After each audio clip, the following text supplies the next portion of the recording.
Eu quero fazer uma pergunta que pode soar um tanto estranha para você. Mas a vantagem é que você não precisa respondê-la. Pelo menos não publicamente, não em voz audível. Qual foi a última vez que você esteve encantado com a pessoa e com a obra de Deus? Qual foi a última vez que você chorou diante de Deus por causa de uma coisa? E me permita, não por um favorecimento pessoal. Porque nós somos muito prontos a dar graças a Deus quando Ele consegue aquele emprego maravilhoso para a gente, quando Ele resolve aquele problema. Aí nós somos, oh Deus, como Tu és maravilhoso. Aí nós somos pródigos em elogio. E não que isso seja errado. Mas a minha pergunta não diz respeito a isso. Ela diz respeito tão somente ao encantamento pessoal com a figura de Deus. Responda para você. Não precisa fingir, porque ninguém está ouvindo sua resposta. Não precisa dar resposta enfeitada de crente, porque nós não estamos falando. Se você olhar para aquilo que está escrito no Salmo 8, você vai encontrar uma pessoa maravilhada com a obra de Deus. Ela não está falando dela, ela não está exaltando as coisas que ela fez, ela não está se achando melhor do que ninguém, muito pelo contrário, ela está reconhecendo a sua indignidade. Mas este é um salmo, uma verdadeira joia poética de alguém simplesmente encantado com Deus. E que por estar encantado escreve como se fosse um pequeno comentário da criação em Gênesis. Alguns teólogos têm chamado esse texto de pequeno comentário de Gênesis 1. Especialmente daquela parte de Gênesis 1 que fala sobre como Deus criou o homem. E se você não lembra, esse é um texto muito comum. Disse Deus, façamos o homem à nossa imagem, conforme a nossa semelhança. Aliás, fazendo já a propaganda do sermão do domingo que vem, se estiver vivo, ainda for o pastor da igreja, ainda estiver por aqui, e Deus permitir, pregarei sobre isso. O que é o homem? De novo, a segunda pergunta retórica para respondermos. É alguém criado à imagem e semelhança de Deus. E Deus prossegue nas suas ordens da criação, tenha Ele domínio sobre os peixes do mar, sobre as aves dos céus, sobre os animais domésticos, sobre toda a terra e sobre todos os répteis que rastejam pela terra. Criou Deus, pois, o homem à sua imagem. A imagem de Deus o criou, homem e mulher os criou. E Deus os abençoou e lhes disse, sede fecundos, multiplicai-vos, enchei a terra e sujeitai-a, dominai sobre os peixes do mar, sobre as aves dos céus e sobre todo animal que rasteja pela terra. Esta é a palavra criadora de Deus que nos enche de alegria. Não precisamos ouvir nada da ciência. Muito embora nós respeitemos aquela ciência que é feita com seriedade, com isenção. Não precisamos ter grandes explicações filosóficas, até mesmo porque a filosofia, que nada mais é do que a busca da sabedoria, ela se rende ao argumento da causalidade de Deus. Ou seja, nada existe mundo, ou nada existe neste mundo sem uma causa anterior. Nada pode ser explicado sem uma causa anterior.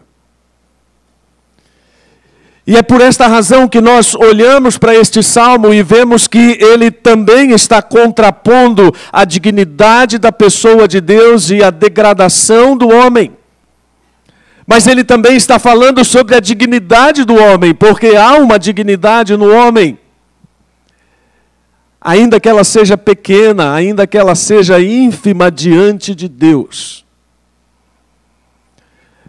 Mas ele está nos levando a pensar na beleza da criação, na beleza do homem e no paradoxo que há entre essas duas coisas, a grandeza e a pequenez do homem.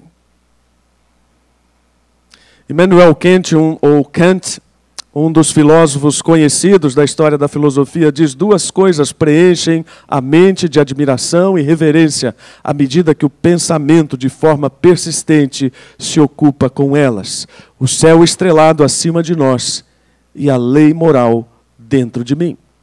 Kant entendia que isso era colocado no homem por Deus. E que o vazio do homem só poderia ser preenchido por Deus à luz de outro filósofo famoso. Filósofos diversos se curvaram e têm se curvado à sabedoria da palavra de Deus e à sabedoria da palavra criadora de Deus. Mas é óbvio que quando nós olhamos para o Salmo, nós vemos que a reflexão primeira do salmista é sobre a grandeza de Deus. Haja vista que ele repete isso no primeiro e no último versículo. É alguém que está olhando para a criação de Deus e está enxergando a grandeza de Deus. O que nos impede de fazer isto? O que nos impede de sermos como o salmista, pessoas que se encantam com Deus? Eu vou dizer aos irmãos o que nos impede. O orgulho. Eu considero, meus irmãos, o orgulho que está dentro de todos nós, e todos nós o temos potencialmente, como gasolina. E sabe, gasolina é uma coisa aparentemente inofensiva, não é?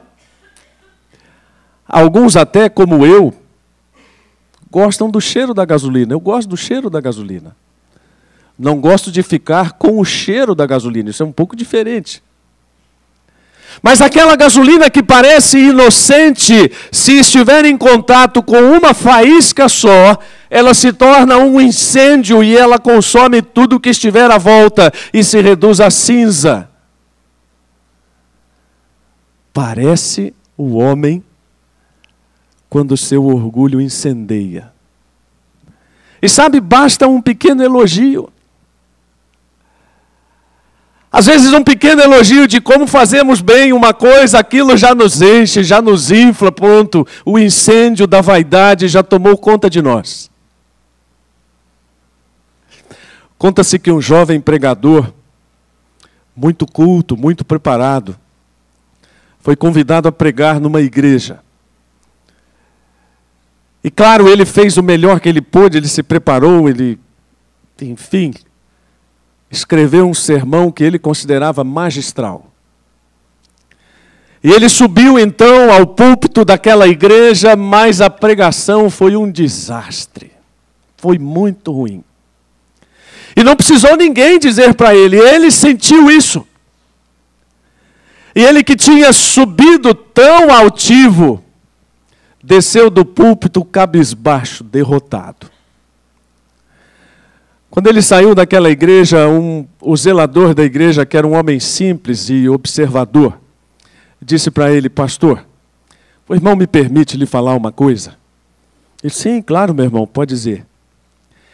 Ele falou: se o irmão tivesse subido como desceu, teria descido como subiu. Para um pouquinho para pensar. Subiu altivo, desceu cabisbaixo, humilhado. Se tivesse subido humilhado diante de Deus, teria descido altivo, glorificado diante de Deus. Subiu altivo e orgulhoso, desceu humilhado. A palavra de Deus nos diz: humilhai-vos perante Deus e Ele vos exaltará. A exaltação vem de Deus, não vem do homem. Toda vez que o orgulho toma conta das coisas que são de Deus, isso não é bom. Quantas vezes Paulo disse: não prego a mim mesmo. Eu estava dizendo domingo passado, no culto de aniversário da igreja, que parece que Paulo está sempre desabafando ou se defendendo de alguém. Parece que Paulo é reativo. Não, ele está simplesmente defendendo o evangelho que ele pregava, que não era baseado nele mesmo, mas era baseado tão somente na figura de Cristo. Nós precisamos combater o orgulho nas igrejas, meus irmãos, de toda forma. Este não é um sermão sobre o orgulho, mas estou fazendo um parênteses. E aproveitando o parênteses para dizer, sabe, não fale de você. O livro de Provérbios diz, seja outro o que te louve. Mas não permita que o seu discurso seja todo feito na primeira pessoa, que a sua santidade seja exaltada, que os seus feitos sejam glorificados por você mesmo. Isso é um veneno para a alma. E isso quebra o encantamento com a pessoa de Deus, porque afinal de contas estamos tão encantados conosco mesmo. Há muitas pessoas que oram, Deus, eu sou tão maravilhoso, estou emocionado, Deus, como eu sou maravilhoso. Deus, como eu sou uma bênção. Eu fico imaginando como é que Deus recebe essas orações. Os irmãos sabem que a França, no período absolutista, foi pródiga em produzir ditadores. E o mais famoso deles, o rei Luís XIV, aquele que disse, o Estado sou eu, l'état c'est moi. Foi talvez um dos ditadores mais personalistas de toda a história da humanidade. Ele deixou ordens expressas sobre o velório dele quando ele morresse. Ele foi sepultado num caixão de ouro. E ele deixou ordenado que sobre esse caixão deveria haver apenas uma vela a iluminar toda a catedral. Para que sobre o caixão dele repousasse a glória do homem que havia dito, Luís XIV, o Grande. Mas contam os historiadores que o bispo que celebrou aquela missa desceu as escadas do altar, foi até o caixão, apagou a vela e disse, grande somente Deus. Esta lição sobre humildade e encantamento é a lição do Salmo 8. Esse duplo pensamento de insignificância do homem aos olhos de Deus e ao mesmo tempo a dignidade do homem como a criação mais elevada está repleto de beleza e instrutiva. Ou seja, o que este teólogo está dizendo é que se você quer aprender sobre Deus, olhe para a grandeza de Deus e olhe para a sua pequenez. E faça essa comparação que o salmista fez, tanto quanto você possa fazer, para que hoje você enxergue Jesus Cristo nessa comparação. Naquele tempo o salmista não podia enxergar Jesus Cristo, hoje nós enxergamos. E Cristo muda toda a forma como nós enxergamos a grandeza de Deus. Eu não sei se eu coloquei no slide Colossenses 1, 16, 20... Coloquei? Logo no próximo. Está aí numa letra um pouco menor. Mas o sacrifício de Cristo na cruz, ele nos mostra a grandeza do amor de Deus. E a dignidade que a humanidade adquire ao reconciliar-se com Ele. Colossenses 1, 16 e 20 é o texto mais bonito sobre isso. Aliás, por várias vezes eu tenho dito aos irmãos, Colossenses 1 é um dos meus textos prediletos.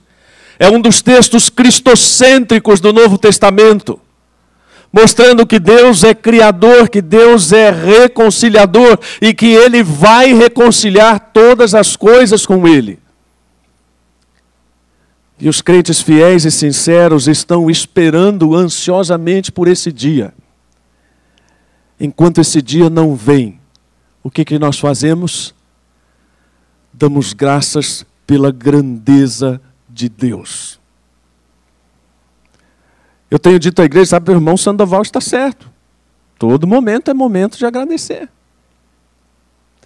Eu sei que algumas pessoas acham isso um pouco exagerado. Toda repetição, eu já vi que toda repetição, nós não temos muita paciência para isso.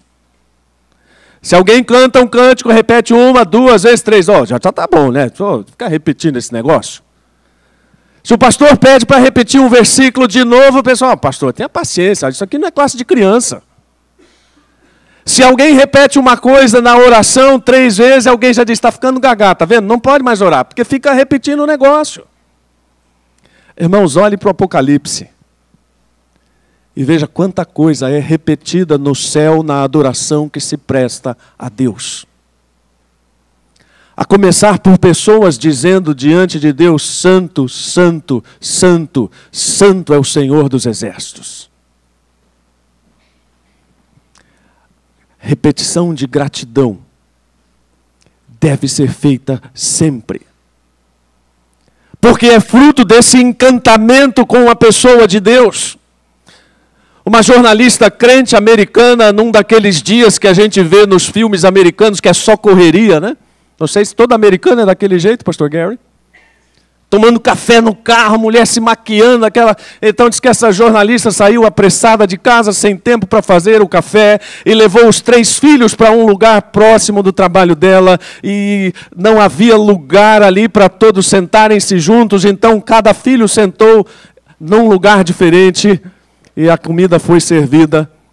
E aí no meio daquele burburinho todo, a filhinha dela de 8 anos grita lá do canto do restaurante: Mamãe, por que é que neste lugar as pessoas não agradecem a Deus? E meus irmãos, diz que se fez um silêncio no lugar, todo mundo parou, todo mundo ficou quieto. E a garçonete, com muita presença de espírito, talvez crente, não sei, olhou para a menininha e disse: agradecemos sim, você quer orar? E a menininha disse: quero sim. A oração dela foi bem simples: Deus, obrigado porque você é grande e bom. Obrigado por este alimento. Obrigado porque você é grande. O salmista está encantado com essa pessoa de Deus porque ele é admirável e ele usa algumas palavras que normalmente nós não estamos habituados a usar nesse contexto, muito embora nós conheçamos a palavra. Ele diz Yahvé, e Yahvé é um nome ligado àquele Deus único e poderoso que traz tudo à existência. Deus Criador.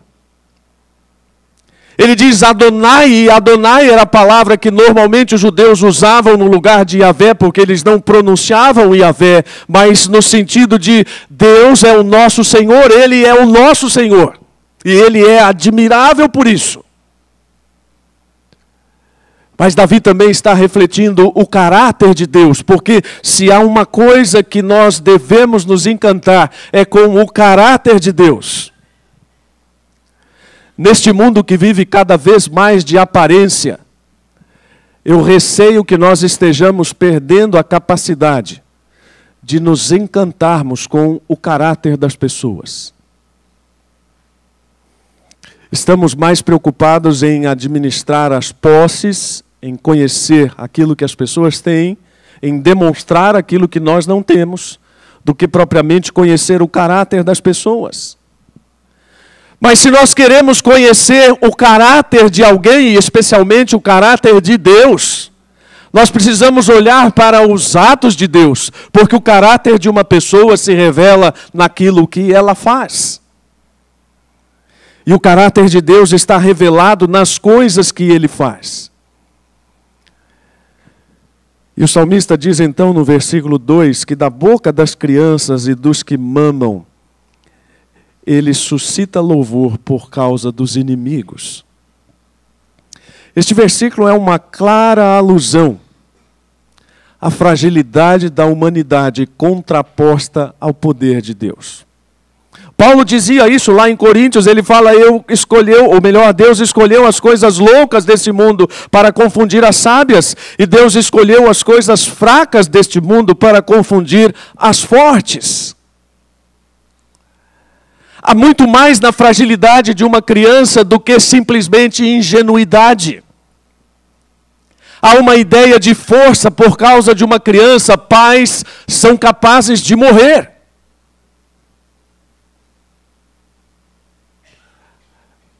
Mais uma vez o salmista está contrapondo as coisas fracas às coisas fortes, mas está dizendo, as pessoas não entendem isso, como Paulo disse, porque isso é loucura. E mais, A Bíblia diz que Deus vai aniquilar tudo aquilo que nós achamos que é importante, que é poderoso. Eu gosto de ficar pensando como é que vai ser isso. No reino de Deus, seja como for que você acredite nesse reino.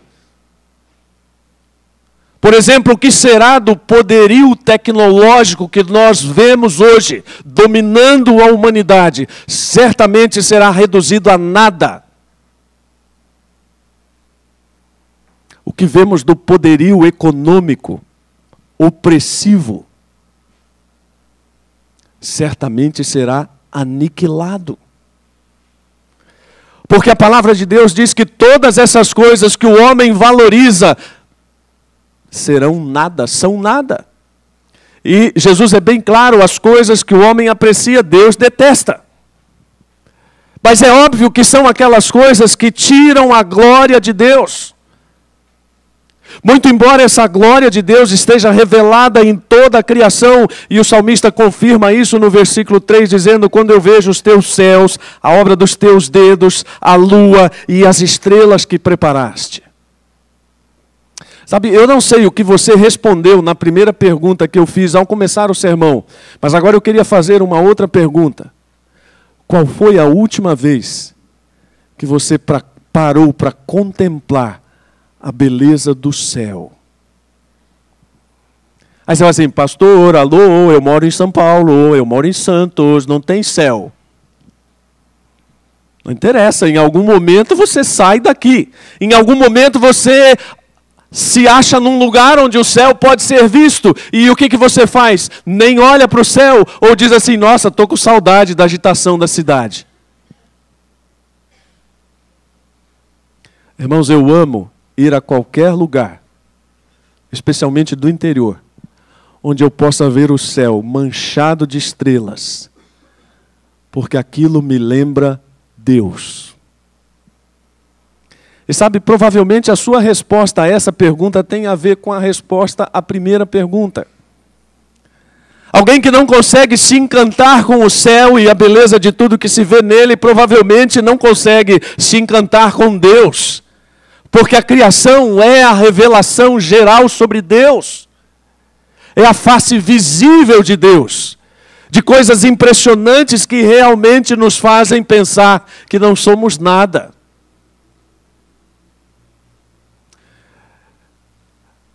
Quando nós lemos sobre as pesquisas espaciais e sobre as pessoas que foram ao espaço, normalmente a imprensa não dá lugar às manifestações dos astronautas tementes a Deus. Por exemplo, é muito veiculado que o primeiro astronauta, Yuri Gagarin, o russo, disse que a Terra é azul. E isso é o que as pessoas dizem. Mas ninguém fala, por exemplo, que um astronauta chamado Frank Borman, que teve a oportunidade de ir 250 milhões de quilômetros mais longe do que nós estamos, ele disse: tive um enorme sentimento que tinha que haver um poder maior que todos nós, que havia um Deus, que havia de fato um princípio.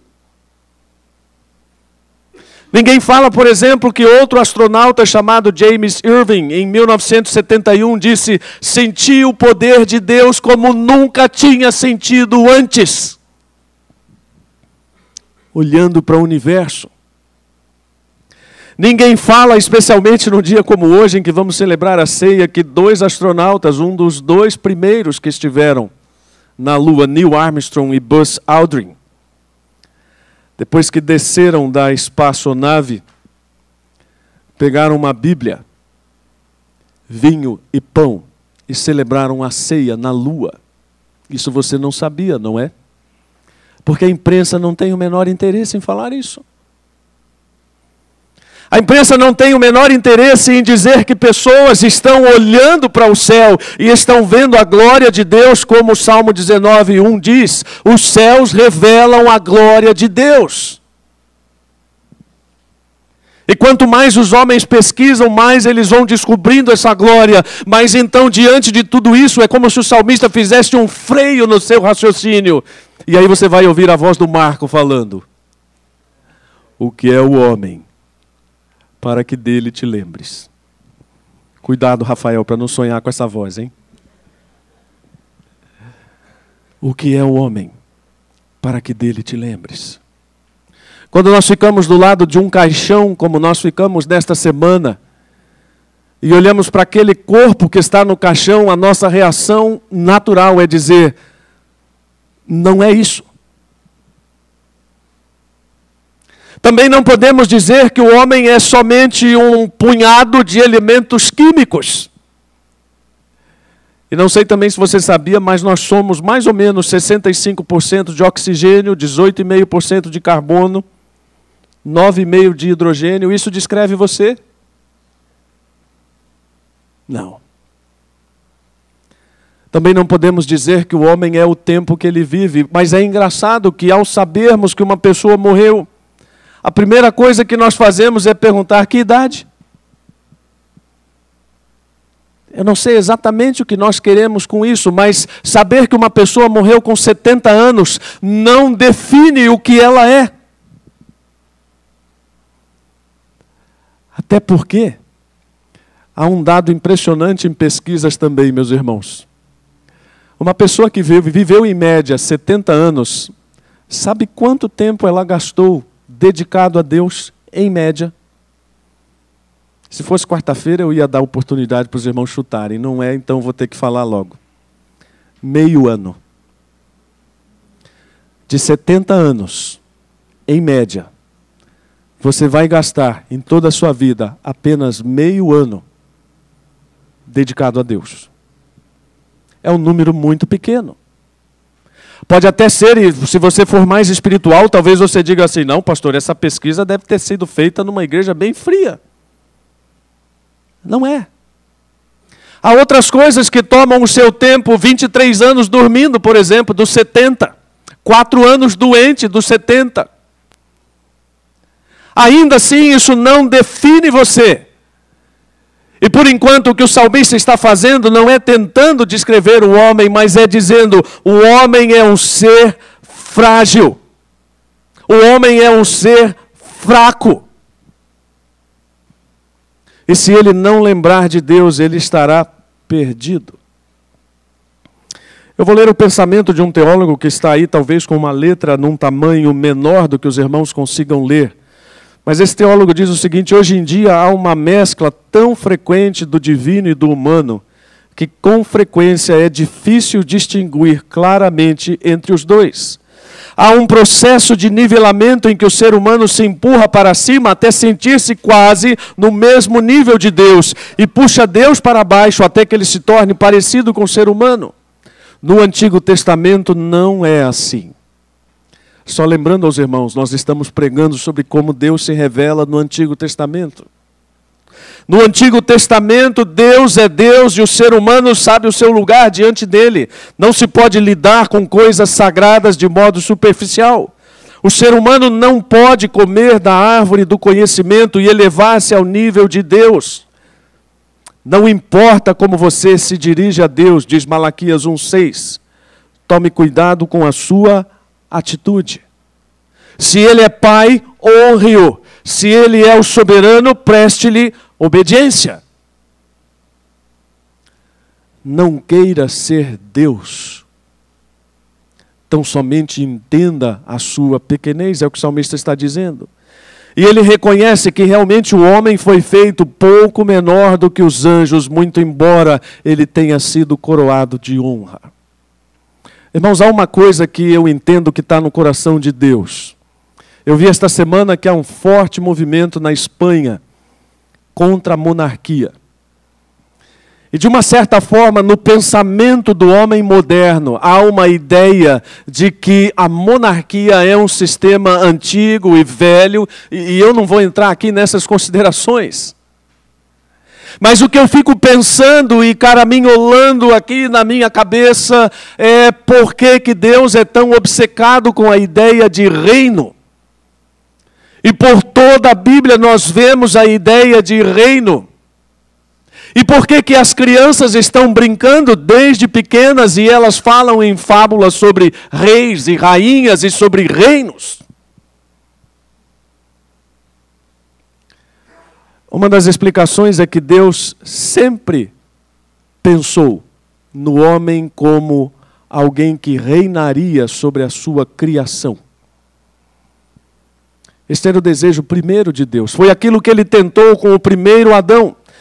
No versículo 6 e 7, ele diz que o homem foi feito para ter domínio, o homem dominou a criação como ninguém. A ciência é a face maior disso, do domínio do homem sobre todas as coisas. Mas o homem não foi capaz, nesse domínio, de espelhar a glória de Deus. Tudo aquilo que a ciência descobre, via de regra, é para glorificar o homem. E a cada nova descoberta, o homem se orgulha e se envaidece. Lembram que eu falei no começo sobre orgulho? Para dizer, não precisamos de Deus. A maioria das pessoas da nossa época vive dizendo que acredita em Deus, mas vivendo como se Deus não existisse. E exatamente porque o homem falhou nessa tarefa que a Bíblia diz que Deus enviou Jesus para ser o segundo Adão.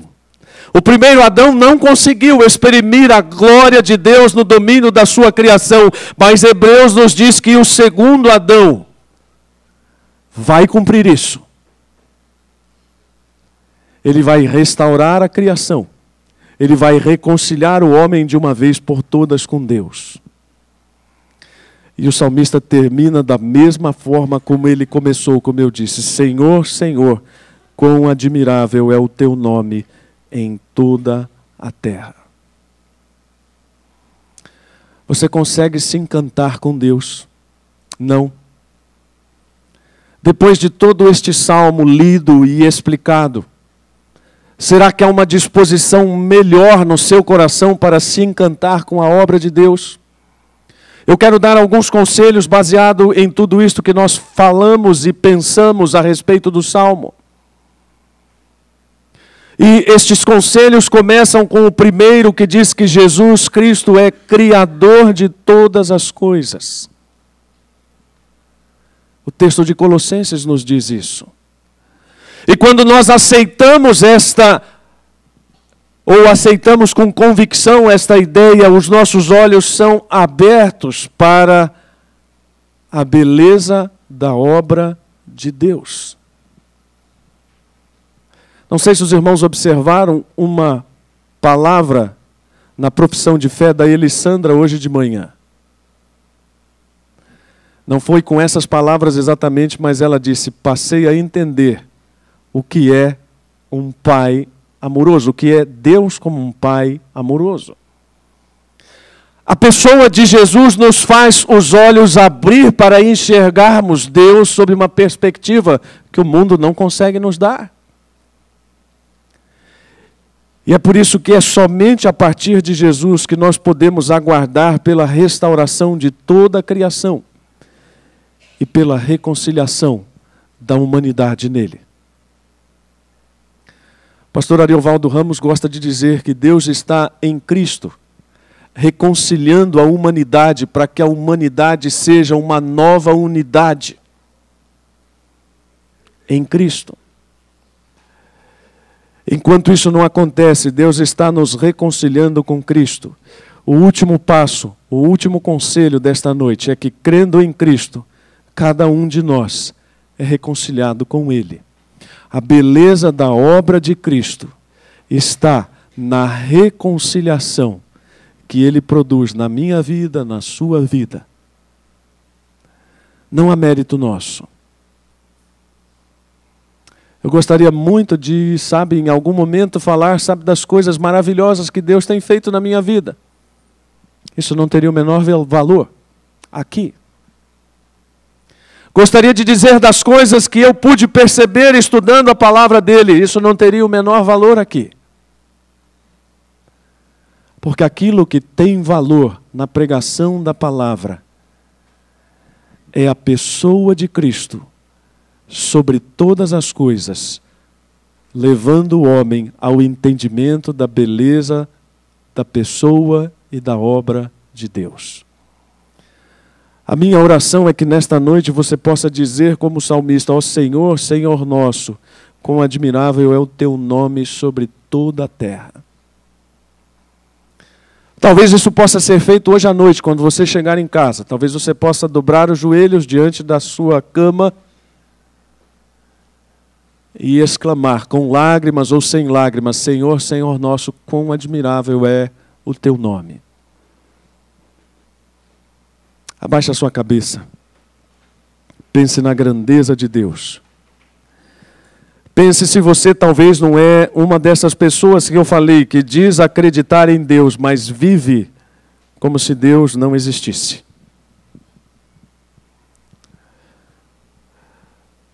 Ó Deus, nosso Pai,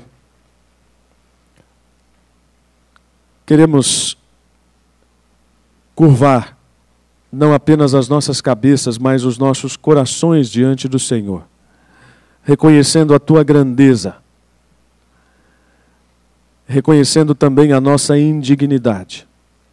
Ó Deus, ajuda-nos, pela pessoa de Cristo, a nos encantarmos com a Tua obra, a nos encantarmos com o Teu caráter, a nos encantarmos com o Teu amor, que haja um esvaziamento total daquilo que nos orgulha, daquilo que nos envaidece, para que a pessoa de Cristo possa ser a única razão e motivação para as nossas vidas.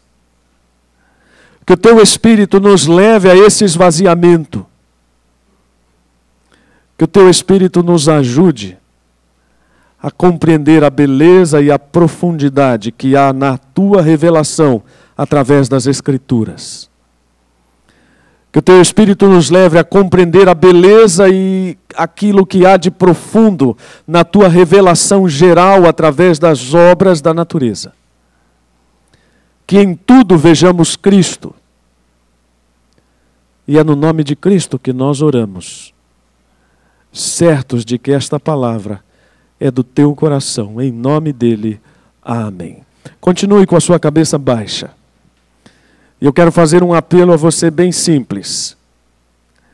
Você tem vivido ocupado demais, orgulhoso demais, distraído demais, sem perceber a grandeza de Deus.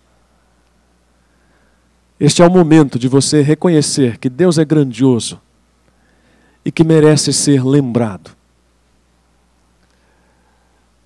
O segundo apelo é: se você é indiferente àquilo que Deus faz, mas nesta noite você reconheceu que a obra de Cristo, ela é soberana na revelação de Deus, que você entende que Cristo morreu na cruz para que nós pudéssemos ter acesso a Deus. Se você entende qualquer destes apelos, levante a sua mão. E com isso você estará dizendo: ó Senhor, Senhor nosso, quão admirável é o Teu nome em toda a terra. Levante a sua mão e diga: Senhor, eu quero me render a essa Tua grandeza. Quero me render à pessoa de Jesus. Faça isso com simplicidade no coração. Levante a sua mão. Deus abençoe. Deus abençoe. Deus abençoe. Deus abençoe. Deus abençoe. Pode abaixar. Mais alguém? O orgulho fala mais alto, não é verdade? Talvez muitas pessoas estejam racionalizando nos seus corações e dizendo: mas eu não preciso levantar a minha mão. Mas eu não preciso fazer nada disso. Eu creio em Deus. Não é uma questão de apenas crer em Deus, mas é uma questão de entregar-se a Deus. Levante a sua mão, entregue sua vida ao Senhor Jesus. Deus abençoe. Senhor, louvado seja o Teu nome, por tudo que a Tua palavra promoveu de transformação nesta noite nas pessoas que aqui estão. Mais uma vez nós clamamos: ajuda-nos a reconhecermos a Tua glória e vivermos para espelhá-la em nome de Jesus. Amém.